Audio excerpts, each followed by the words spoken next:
하나님 말씀은 열왕기하 4장 보겠습니다.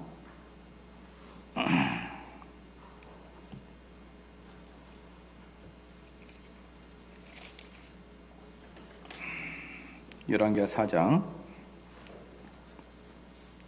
17절 말씀부터입니다.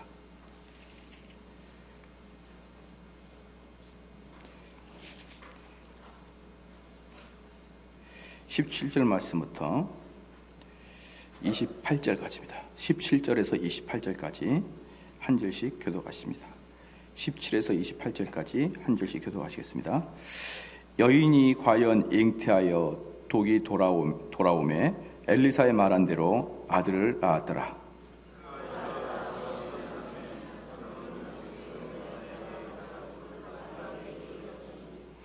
그 아비에게 이르되 내 머리야 내 머리야 하는지라. 그 아비가 사원에게 명하여 그 어미에게로 데려가라 하매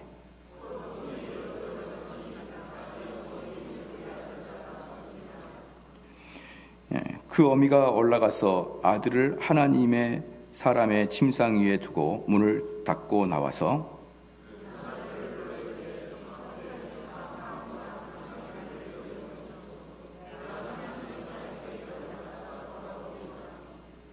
남편이 가로되 초하루도 아니요 안식일도 아니거늘 그대가 오늘날 어찌하여 저에게 나아가고자 하느냐. 여인이 가로되 평안이니이다.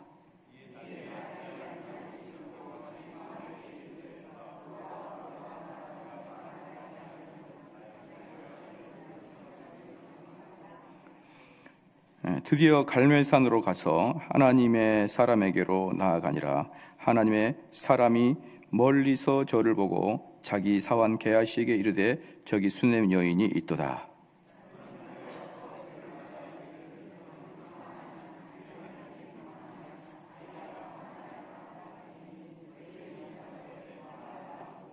산에 이르러 하나님의 사람에게 나아가서 그 발을 아는지라. 게하시가 가까이 와서 저를 물리치고자 하매 하나님의 사람이 가로되 가만두라. 그의 중심에 괴로움이 있다마는 여호와께서 내게 숨기시고 이르지 아니하셨도다. 여인이 가로되 내가 내 주께 아들을 구하더이까 나를 속이지 말고 내가 말하지 아니하더이까. 아멘. 이제 오늘은 이제 그 지난주에 이어서 기적적으로 태어난 그 아들이 이제 갑자기 또 죽어요. 갑자기 죽습니다. 이제 18절 말씀 보니까 18절 말씀이니까 그 아이가 저욱이 자라매. 이 저욱이 자랐다는 것은 조금 자랐다라는 뜻이에요. 조금 또는 얼마간 자랐다. 저욱이 자랐다는 것은 얼마간. 그래서 이제 유아기는 벗고 아장아장 걸어다니는 유아기는 벗고 뭐 이제 우리로 말하면 한 4학년, 5학년 뭐 한 그 정도 아직 청소년 되기 전에 청소년 되기 이전에 그런 형태가 이 아이입니다. 그러니까 이 아이가 이 17절에서 이 아이를 출생한 이후에 이 수넴 여인은 얼마나 기쁨에 쌓여 있었겠습니까? 이 수넴 여인이 이 17절 이전까지는 엘리사가 수넴 여인에게 이렇게 도움을 많이 받습니다. 큰 신세를 지는데 이제 17절 이후부터는 이 수넴 여인은 일평생을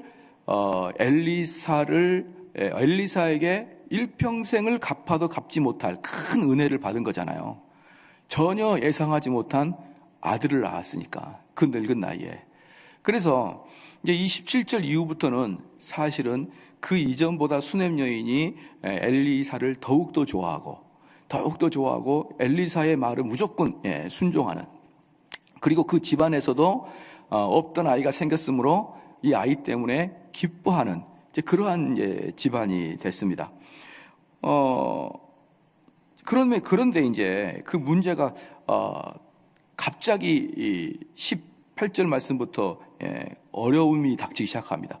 어느 정도 컸을 때, 아직 아이가 소년다운 모습도 보이지 않을 때, 저기 컸을 때, 대략 얼마 정도 컸을 때 아버지가 밖에서 일을 하시는데 곡식 빼는 자리에 논으로 이제 놀러 나온 거예요. 아이가 놀러 나와가지고 19절에 보니까 그 아비에게 이르되 내 머리야 내 머리야 하는지라. 그 아비가 사환에게 명하여 그 어미에게로 데려가라 하며. 그러니까 아이가 갑자기 나와가지고 머리가 아픈 거죠. 아이고 머리야 머리야 이렇게 하다가 집에 가 있어라 이제 그랬는데 20절에 곧 어미에게로 데려갔더니 낮까지 어미의 무릎 위에 앉았다가 죽은 거예요, 갑자기. 그러니까 이제 이 수넴 여자에게는 이제 말할 수 없는 고통이 닥치죠. 우리는 꼭 알아야 될 게 뭐냐면 이 죽음에는 순서가 없다는 거예요. 순서가 없다. 이제 우리는 보편적으로 여기서 보이지는 않는데 가끔 우리 성도들의 아버님, 어머님 돌아가셨을 때 장지까지 따라가잖아요. 장지까지 따라가면 납골당을 보면은 정말 나이들이 천차만별로 있다는 게 보여요. 저는 이제 보면은 아무래도 40대 미만에서 이렇게 죽은 이렇게 사람들을 보면은 야, 진짜 아깝다라는 생각이 진짜 많이 들고요. 심지어는 초등학생, 유치원생들도 이렇게 납골을 하며 들어가 있는 걸 보면은 참 이루 말할 수 없이 이렇게 마음이 안 좋습니다. 그렇잖아요. 그래서 우리가 여기서 볼 때는 그냥 나이가 들어서 돌아가시는 게 순리인 것 같고 그럴 것 같다라고 생각하지만 납골당에 가면은 그 나이는 아무 관계 없이 이렇게 있는 걸 보면은 참으로 우리 마음이 이상한 마음이 듭니다. 그렇기 때문에 우리는 어떤 그 마음을 가져야 되냐면 이 죽음이라는 게요. 여기서도 보니까 갑자기 예상하지 못하도록 죽음을 전혀 준비하지 못했는데 그 죽음이 갑자기 들이닥치는 거예요. 그럴 때 부모님이 그 아이를 정말 진실되게 사랑할지라도요. 아무리 그 어머니의 사랑이 열렬할지라도 죽음의 사자 앞에서는 어떠한 힘도 사용할 수 없는 거예요. 부모가 아무리 사랑한들 죽음의 그림자가 들이닥쳤는데 그것을 막아낼 수 있는 부모의 힘이 어디 있으며 더 나아가서 이렇게 갑자기 들이닥친 죽음들이 예상하지 못하도록 우리와 우리 가족에게도 들이닥친다는 것을 여러분 아셔야 됩니다. 우리는 보통 내가 죽기 전에 내가 이제 죽을 때가 됐나 보다 이제 이렇게 생각하면서 죽을 것 같은데 그런 식으로 죽은 사람은 사실 많이 없고요. 대부분의 사람들은 죽음이 예상보다 빨리 자기에게 닥치는 걸 보고 너무나 당황스러워하는 거예요. 너무나 당황스러워해서 그 죽음을 받아들이지 못하는 것을 우리는 너무나 볼 수 있습니다. 사랑하는 성도 여러분, 그러므로 우리가 이 아이의 죽음을 보면서 무엇을 생각해야 되냐면 이 땅에 있는 것들은 그냥 아무것도 아니구나. 이걸 여러분 잘 알아야 됩니다. 심지어 내가 사랑하는 자녀도 하나님 데려가면 아무것도 아니에요. 아무것도 아닙니다. 내가 사랑하는 부모도 하나님 모셔가면 아무것도 아니에요. 그런데 우리는 때때로 하나님보다 이러한 것들에 더 관심을 많이 갖는 경우가 얼마나 많습니까? 우리는 자세히 봐야 되는 거예요. 정말 내 마음속에 이러한 것들이 내 우상이 되어 있지 않느냐를 한번 곰곰이 생각을 해봐야 됩니다. 여기에서 이 여인은요, 그 아이를 다룸에 있어서 참으로 모범적인 모습을 우리에게 성경을 통해 보여주거든요. 한번 좀 더 살펴보겠습니다. 그래서 사환에게 명하여 그 어미에게로 데려가라 하니라. 20절에 곧 어미에게로 데려갔더니 낮까지 어미의 무릎에 앉았다가 죽은지라. 이 아이가 갑자기 죽었거든요. 그러면 어떨까요? 한번 입장을 바꿔서 생각하면 금방 이해가 되잖아요. 아이가 내 무릎 앞에서 죽었단 말이에요. 무릎 앞에서. 그것도 뭐 아직 유아기 이제 막 벗어난 아직 초등학생 같은 애가 갑자기 죽은 거예요. 그럼 어때요? 우리는 정신을 잃어버리죠. 정신을 잃어버리고 완전히 뭐 이제 소리를 치고 낙담을 할 텐데 이 여인은 순간적으로 어떻게 했느냐? 21절에 그 어미가 올라가서 그 아들을 하나님의 사람의 침상 위에 두고 문을 닫았다 이렇게 했어요. 그러니까 이 여인은 물론 우리가 그리스도인이라고 할지라도요, 그리스도인하고 비그리스도인의 결정적인 차이는요 언제 드러나냐? 고난의 순간에 드러나는데요, 특별히 그 고난의 순간 중에서도 죽음의 순간에 드러납니다. 왜냐하면 우리 기독교는 죽음에 관한 종교니까요. 우리 기독교는 이 땅에서의 무엇을 할 것인가에 관한 종교는 사실 아니에요. 그것은 우리 기독교의 아주 부수적인 요소인 것이고요. 우리가 이 땅을 어떻게 살 것인가는 사실 성경에서는 그렇게 큰 관심은 없는 거예요. 진짜 큰 관심은 죽음 이후의 관심이 기독교인 것입니다. 그래서 그 사람이 정말 믿음의 사람이냐 아니냐는요, 고난 속에서 드러나는데 특별히 죽음이라는, 절대적인 절망이라는 죽음이라는 것에 앞에서 기독교인들이 확 드러납니다. 내 개인의 죽음도 마찬가지지만 내가 사랑하는 사람의 죽음의 앞에서도 이 그리스도인들은 다른 모습이 드러나는 것이죠. 그냥 내가 가장 슬픈 게 뭡니까? 부모의 돌아가심보다 자녀의 돌아가심이, 죽음이 더 큰 슬픔이잖아요. 그러니까 지금 이 여인은 최고의 슬픔을 맞은 거예요. 그럼 우리 그리스도인들은 이 슬픔을 맞이해가지고 울 수도 있고 심지어 기절할 수도 있고 소리소리 악을 쓸 수가 있어요. 왜? 우리도 인간이기 때문에. 그러나 불신자와 우리의 차이점은 뭐냐 그러면요, 그 소리와 그 울음은 끝끝내 우리를 절망에 내비둬 두지 않는 게 그리스도인들이에요. 그러니까 비그리스도인들은, 믿지 않는 사람들은 죽음은 영원한 절망입니다. 다시는 이제 그 아이를 만나지 못하는 영원한 절망 속으로 빠지는 게 비그리스도인이기 때문에 그 믿지 않는 자의 죽음은요, 그 울음소리는 절망의 울음소리란 말이에요. 그 절망이라는 뜻은 뭐냐 그러면 절대로 회복이 되지 않는다는 거예요. 여러분 가끔 보면은 아이들이 해병대 캠프를 가잖아요. 해병대 캠프를. 그럼 해병대 캠프는 저는 아이들 별로 보낼 필요가 없다고 생각해요. 괜히 힘만 들고 살만 타지 뭐 별로 큰 도움은 안 된다고 생각합니다. 왜냐 그러면요, 해병대 또는 군대의 가장 큰 절망은 뭐냐면요, 일주일 지나도 집에 못 간다는 거예요. 그게 절망이지. 아니 내가 지금 아무리 힘들어도 일주일만 지나면 집에 간다는 그런 소망이 있는데 그게 무슨 해병대 캠프입니까? 그러니까 또 제가 제가 군대에 있을 때도 저랑 같이 이렇게 근무했던 사람이 단기사병, 즉 방위들도 있었거든요. 근데 방위들은 정말 그 단기사병들은 자기들끼리 말할 때는 우리도 너희만큼 훈련하는데 왜 그러냐 이렇게 얘기하는데, 정말 소망이 없는 게 뭐냐면 업무 시간 끝나고 집에 못 간다는 거예요. 그걸 경험을 해봐야 절망이 뭔지를 안단 말이에요. 그 단기사병은 사실은 그건 경험을 못 하는 거예요. 업무 시간 끝나고 부모님이 계신 곳으로, 따뜻한 밥이 있는 곳으로, 멋있는 사나이 하면서 쩍쩍쩍 하면 그 유병소 밖에 걸어가면요, 우리 그 현역들은 엄청 부러워합니다. 그것을. 엄청 부러워하는 거예요. 우리는 얼마든지 낮에는 열심히 하겠다. 그러니까 문제 뭐냐면 우리가 살아갈 때 고통 같은 거는 이길 수 있습니다. 어떤 고통도 이길 수 있어요. 근데 진짜 어려운 게 뭐냐면 절망이에요. 절망은 우리가 이겨내는 게 어려워. 왜냐 그러면 이 절망 이후에 햇빛이 뜰 것이라는 가망성이 없는 게 절망이기 때문에 그러는 거예요. 만약에 그 햇빛이 뜬다고 생각한다 그러면 절망이 아니에요. 소망인 것이죠. 사랑하는 성도 여러분, 그래서 믿지 아니하는 자의 이런 장래는 절망입니다. 절망은 곧 다른 데로 말하면 뭐냐면 영혼의 죽음이요, 더 나아가서 하늘을 향한 원망과 탄원입니다. 그러므로 우리 그리스도인들은요, 비록 내가 사랑하는 사람이 죽었더라 그럴지라도 그 죽음 앞에서 슬퍼하고 소리를 지르고 기절할 수는 있을지라도 그 기절은, 그 소리는 머지않아 점차적으로 절망을 잊어가고 다시 그리스도 안에서 만날 것을 소망을 갖게 되는 그 믿음이 바로 본질적인 믿음이에요. 그래서 우리 그리스도인들의 정말 큰 믿음은 죽음에서 나타나는 것입니다. 여기서도 보니까 이 여인은 얼마나 이 여인이 경건했고 차분했냐 그러면 곧바로 이 여인은 그 아이를 침상에 두고 문을 닫았어요. 다른 사람이 들어가지 마라. 엘리사만 들어가야 되는 거예요. 이제 그런 다음에 22절에 그 남편을 불러 이르되 청컨대 한 사환과 한 나귀를 내게 보내소서. 내가 하나님의 사람에게 달려갔다가 돌아오리다. 이렇게 얘기합니다.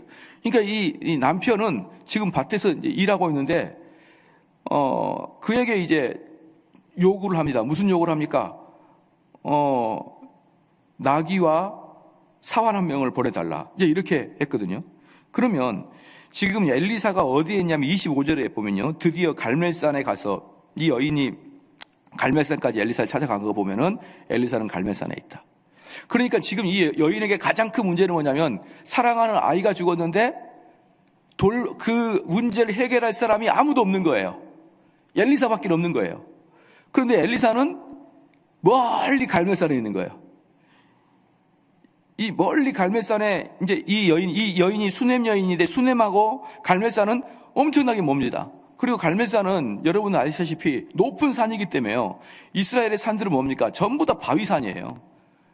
나무 하나 없는 바위산에 이 여인이 사환 한 명이랑 가야 되는 것입니다. 그럴 때 이 여인은 이 아이가 죽었을 때 마침 맞게 우리에게 도움을 줄 누구가 없는 거예요? 엘리사가 없는 겁니다. 이게 신약의 누구랑 비슷합니까? 나사로의 누이들과 비슷하죠. 나사로의 누이 마리아와 마르다가 나사로가 죽었는데 마침 우리 주님이 멀리 계시는 거예요.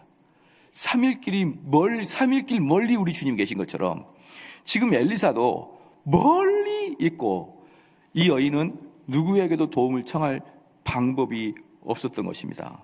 그래서 이 남편한테 얘기했는데 이 남편이 이 여인은 참 대단한 것 같아요. 경건의 훈련이 잘 되는지 흥분하지도 않고 이렇게 말을 잘 지었다는 것 같아요. 그러니까 남편이 뭐라고 했냐면 23절에 그 남편이 가로되 초하루도 아니요 안식일도 아니거늘 그대가 오늘날 어찌하여 저에게 나아가고자 하느냐. 여기서 이제 두 가지를 우리가 알 수가 있는데요. 첫 번째는요, 이 여인은 자주 안식일 또는 초하루에 갈멜산으로 가서 예배를 드렸다는 것을 우리가 알 수 있어요. 그러니까 이 여인이 말을 달라 또는 사환을 달라. 왜냐? 내가 하나님의 사람에게 가겠다. 이러니까 남편이 야, 초하루도 아니고 안식일도 아닌데 오늘 왜 가려고 그러느냐? 이렇게 말하는 거예요. 야, 수요일도 아니고 주일도 아닌데 오늘 목요일날 뭐하러 가려고 하느냐? 라고 말하는 것처럼 이 여인은 그에게 갈멜산에서 예배를, 그리고 이걸 볼 때는 우리는 갈멜산에서 엘리사의 집내하에 예배가 드려졌다는 것을 우리가 알 수가 있는 거예요. 그렇죠? 그러니까 이 여인은 습관적으로, 즉 그의 삶에 예배를 드리러 가는 게 한 일부인 것입니다.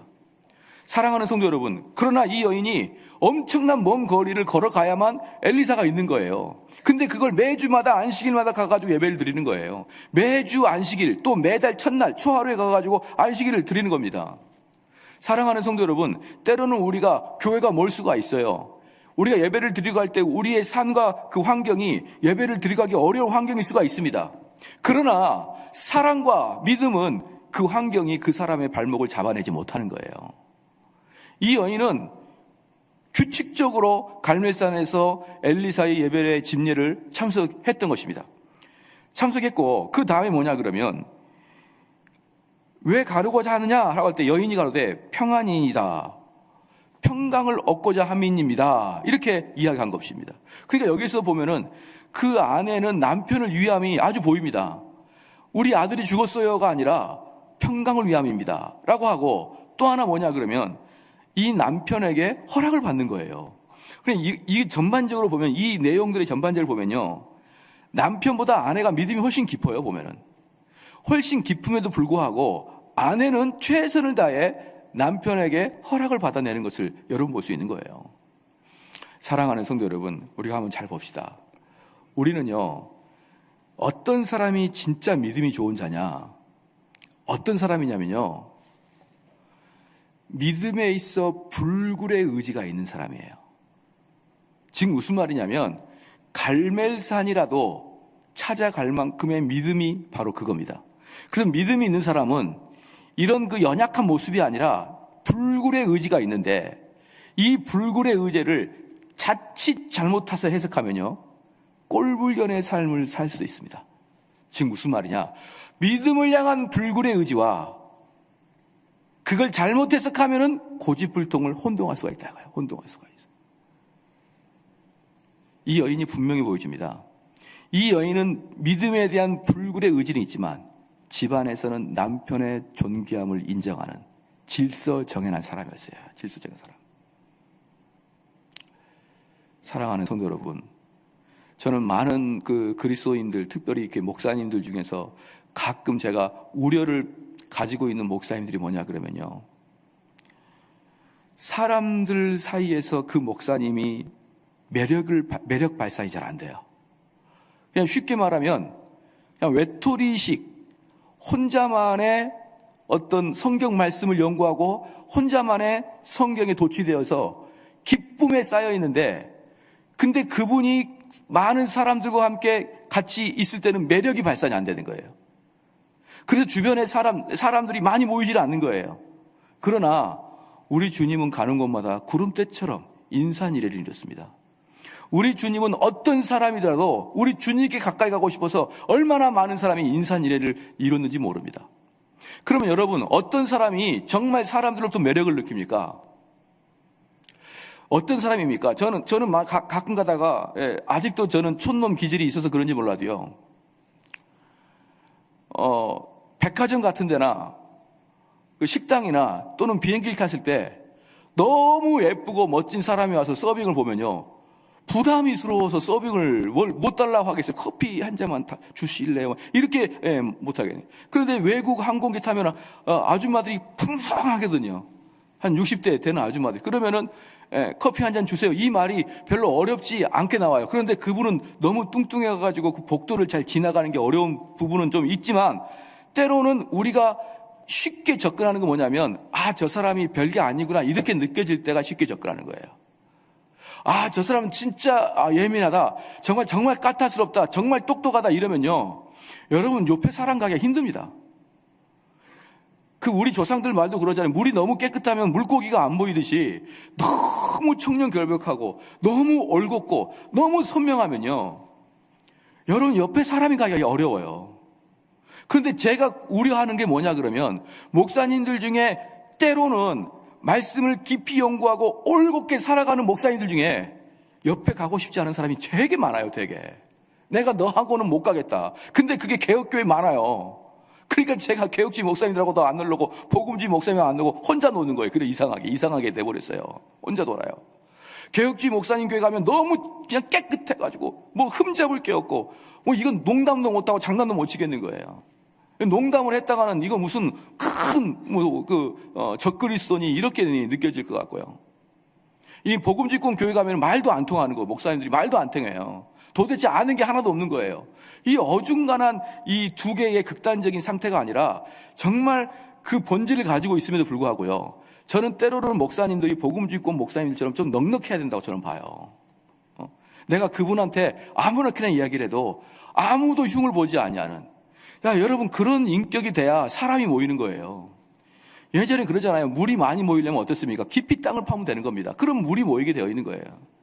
정말 우리가 낮아지고 우리의 그 상태가 별것도 아니라고 느껴질 때 정말 이 사람들이 많이 모이는 것입니다. 그래서 물론 내가 진실된 말씀을 전하기 때문에 많은 가짜의 그리스도인이 떨어져 나가는 것을 확신합니다. 그럼에도 불구하고요, 인간적인 매력은 분명히 있어야 되는 것입니다. 사랑하는 성도 여러분, 이걸 꼭 기억하시기 바랍니다. 그러니까 이 여인은 이 남편이 비록 불신자일지라도요, 이 남편이 자기보다 믿음이 덜할지라도요, 자기는 믿음에 대해서 불굴한 믿음이 있는데, 그래서 그 거리가 아무리 멀고 갈매산이고 궁궐이 아니라 동굴일지라도 자기가, 이 여인이 지난번에 살폈듯이 잘 살아요. 이 여인은 잘 산 여인이거든요. 근데 그 잘 산 것을 다 내비두고 그 멀리 동굴까지 찾아가서 갈멜산까지 가서 예배를 드린 이 여인이 자기 남편한테는 허락을 받는 거예요. 자, 여러분, 이 기준을 잘 밟기 바랍니다. 그래서 많은 분들이 믿음이 있다 그러면 들어가 보면 고집불통이고, 너무나도 자기 주관적이고, 너무나도 자기 위주고, 그래서 사람이 가까이 가기는 너무나 부담스럽고, 여러분, 이렇게 인격을 가지면은 믿음과 고집을 여러분 사실 착각하고 있는 겁니다. 그때 이제 이 여인이 그렇게 한 거예요. 그러니까 24절에 이에 나귀의 안장을 지우고 자기 사환에게 이르되, 뭐라 앞으로 나아가라. 내가 말하지 아니하거든 나의 달려가기를 천천하게 하지 말라 하고.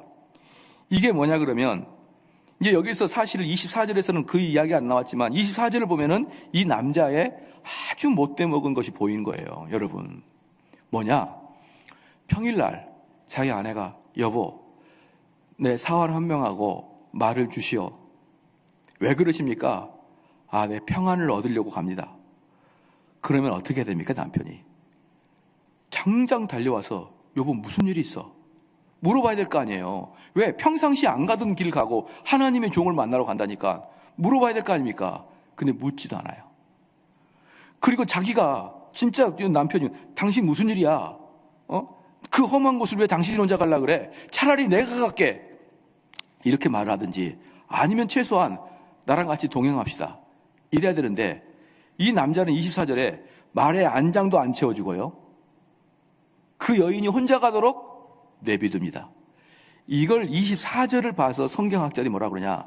이 남편은 형편없는 남편이고 동시에 영적인 안목도 없어서 어떠한 것도 느끼지 못하고 있는 그러한 무지의 상태예요.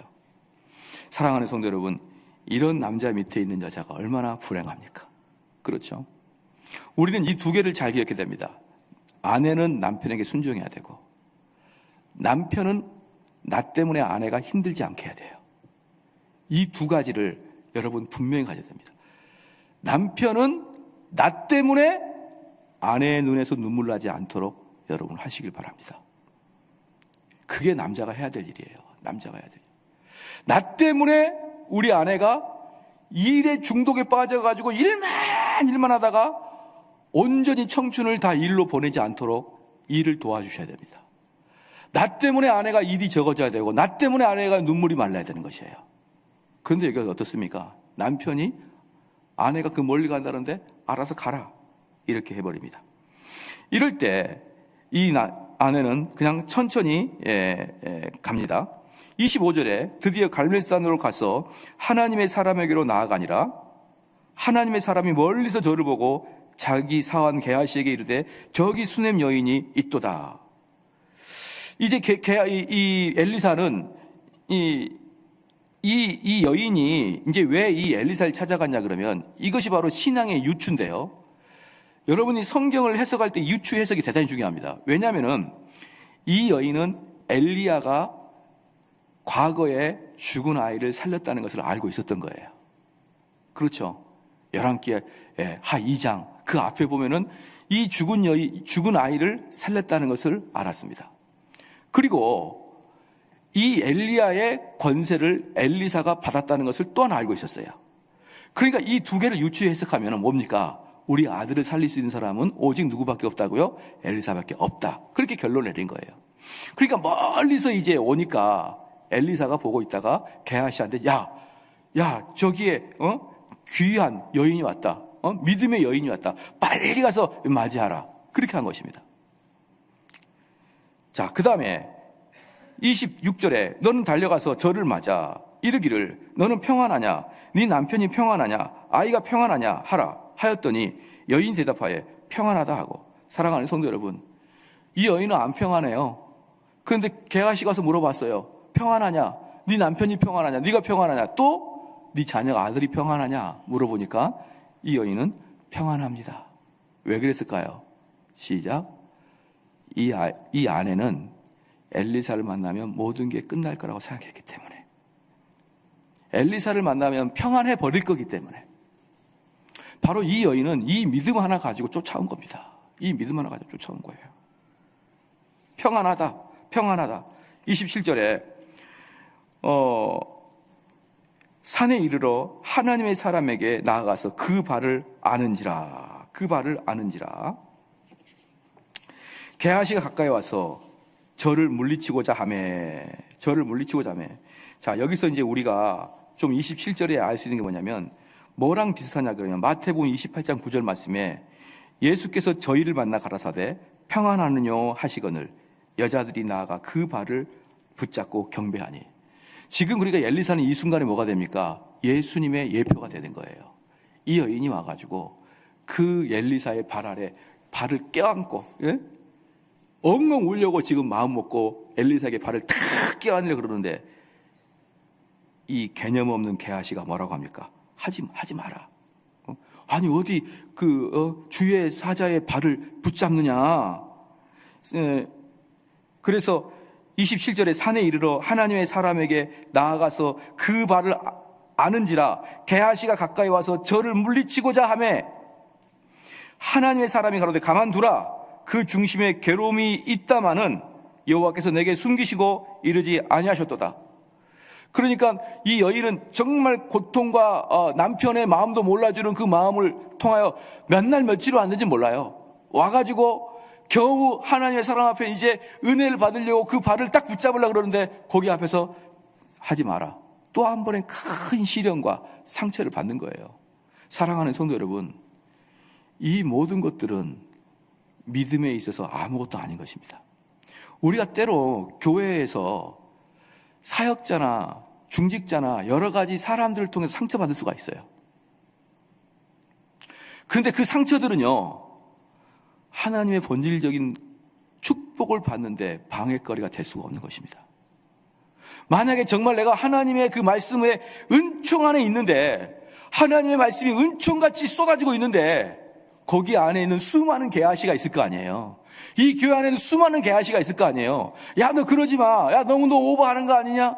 야, 너 왜 그러느냐? 라는 사람이 있을 거 아닙니까?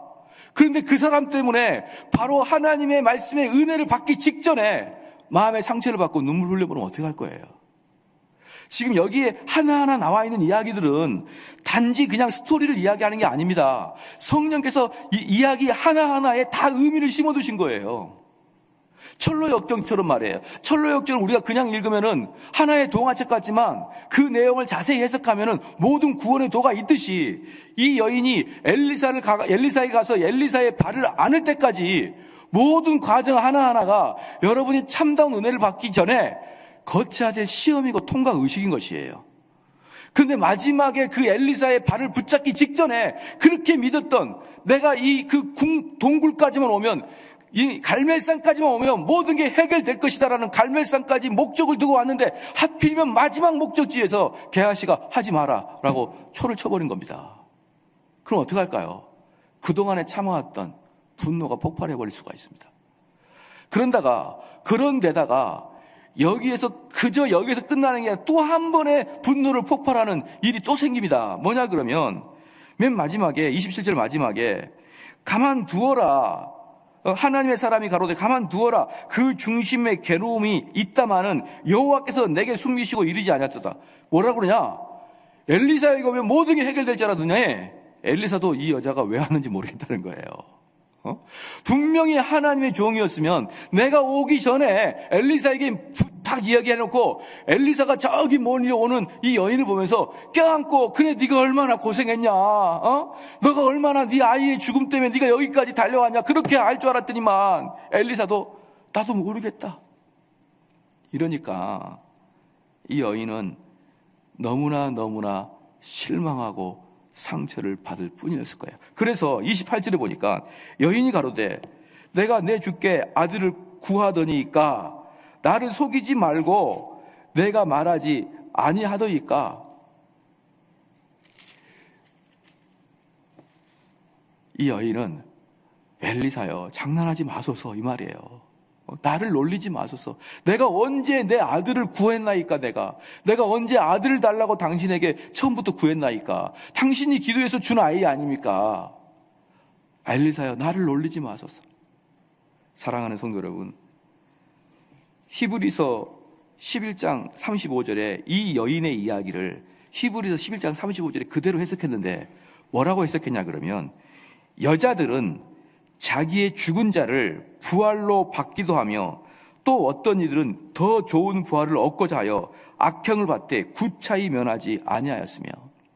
그러니까 히브리서 11장 35절에 지금 자기들의 아들이 죽은 아들이 부활할 것을 믿었던 그 믿음을 히브리서에 기록하고 있는 거예요. 그래서 여기에 있는 여인이 엘리사를 찾아갈 때까지의 믿음은 뭐냐면 우리 예수님께 가면은 부활의 역사가 있다는 걸 믿고 찾아간 것입니다. 그런데 그 와중에 엄청난 방해 세력과 이렇게 예민한 순간에 살짝만 서운함이 들어가게 되면 모든 게 숲으로 들어가는데 처음부터 끝까지 그것의 연속인 거예요. 이 여인이 이렇게 얘기할 수 있죠. 하나님, 내가 언제 하나님께 아이를 달라고 기도했나요? 하나님이 나한테 준 아이를, 아니 어떻게 이렇게 어린 나이에 허망하게 가져갈 수가 있나요? 첫 번째, 하나님을 원망할 수가 있었을 거예요. 첫 번째.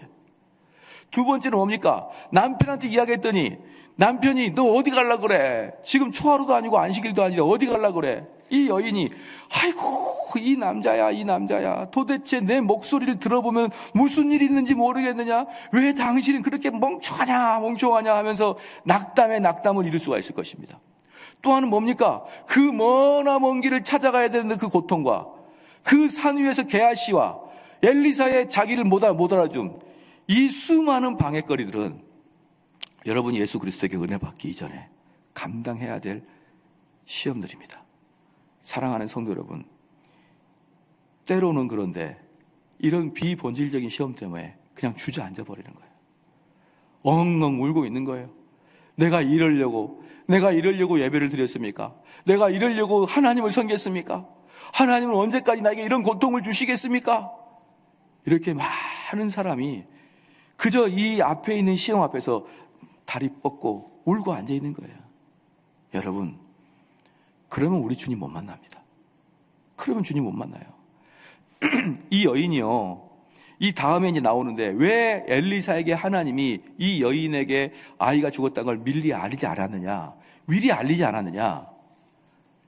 그 여인의 입에서 믿음의 고백을 하도록 하기 위해서 뒤에 밀어넣었던 거예요. 다음 주에 보면 알겠지만 믿음의 고백을 하기 위해서 자기의 스스로 이 여인의 믿음의 고백으로 하기 위해서, 그리고 엘리사가 아니라 그 엘리사 뒤에 계신 그 하나님이 그 나를 고쳐주시고 그 영광이 하나님에 가기 위해서 엘리사에게 그것을 알리지 않았던 거예요.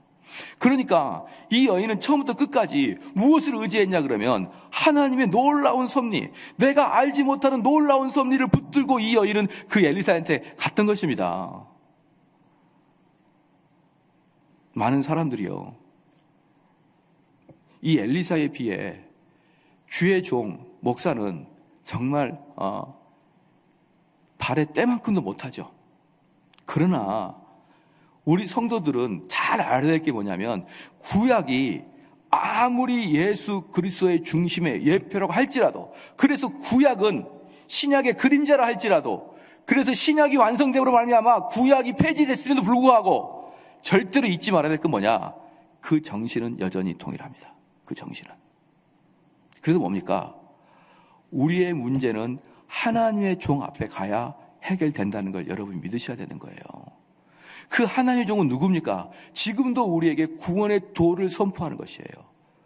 그래서 스펄전도 그렇게 얘기했습니다. 주의 종을 영혼의 의사라 이렇게 했어요.